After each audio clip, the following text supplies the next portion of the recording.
So if you're starting a new company or you're planning to start one of the natural roles that you would take on is the role of a CEO. So in this video, I'm going to explain to you what is the role of a CEO and what kind of day-to-day things that they would have to deal with. So without further ado, let's get started into the video.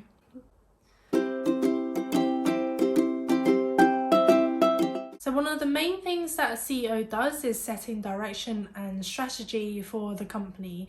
So if you are a CEO of your own company or a startup, you want to be able to set direction and strategy. You want to be able to understand what your company is trying to achieve and how you're going to achieve it, and what are the things that are going to make your company a bit different from your competitors. So what are your morals and values of your company, and that also then feeds into the culture of the company and what you want to try and embed. So for example, what makes a brand strong is their value and ethics, and that will be different from one company to another. So you definitely want to think about what your value and ethics are behind your brand and behind your company, and this can be tied into your own life ethics and life morals and what you see as kind of right from wrong, what you see as how you make decisions, for example, because then you can start building those things into the company and sharing that when you start hiring a team and building a team around you. You can try and hire people that has similar ethical values, similar morals. Then you can try and establish that as a base for something your company kind of passes on from person to person. And you're surrounding yourself with people that are like-minded and that share the same values. So number two, which I've already mentioned, is building a team. So when you first start out as a CEO of a company, it may take a while for you to build a team. But one thing that you need to think about, okay, when you're hiring for someone, is what is it that that person actually does? And you really want to think about kind of hybrid roles that person can step into. So for example, if you're hiring someone to do sales, you may want to think about, okay, can they also do the marketing as well? That goes hand in hand with it, because you don't really want to be hiring someone specialized right at the beginning.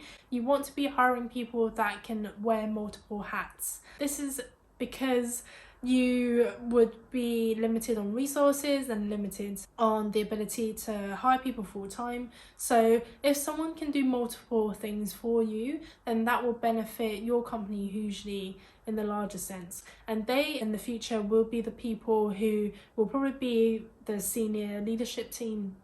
So people who are in the senior leadership team, you want them to be able to do a couple of different things.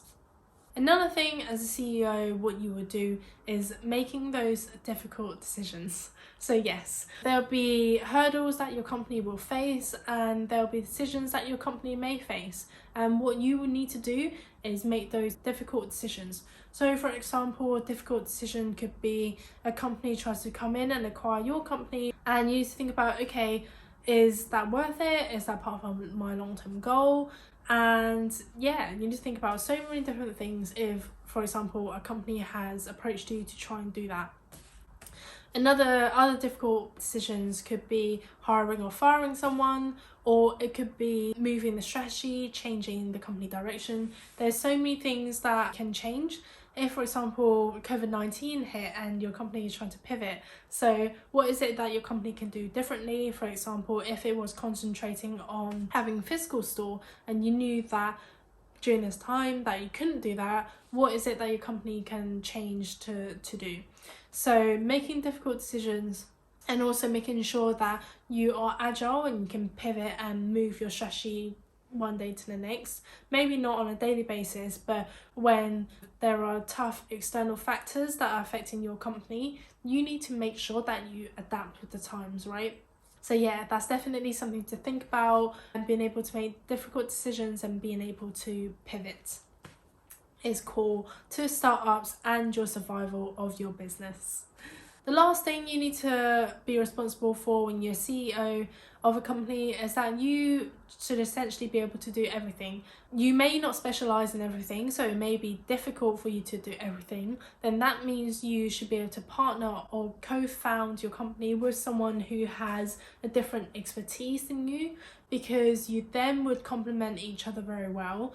And if you were to kind of collaborate with someone who has a similar level of skill sets as you, that is good in some ways, but it could be difficult because you're essentially having expertise in one area and you have a lot of blind spots in all the other areas.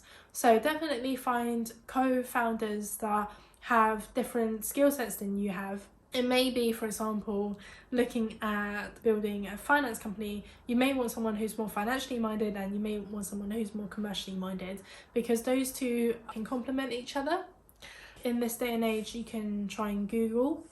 So if you have an issue or a question that you may not know, just Google it, you know, or find someone who does know and has been through it and just ask them. And that will be essential to your business because you are learning something new and then implementing that, and that will be a game changer. So being able to do everything. And also I think another thing that you as a CEO will need to do in the short-term future to make your company successful is to let go. So if you're letting go of a lot of responsibility, then that will give you a lot of time to be able to do exactly important things to push the company forward.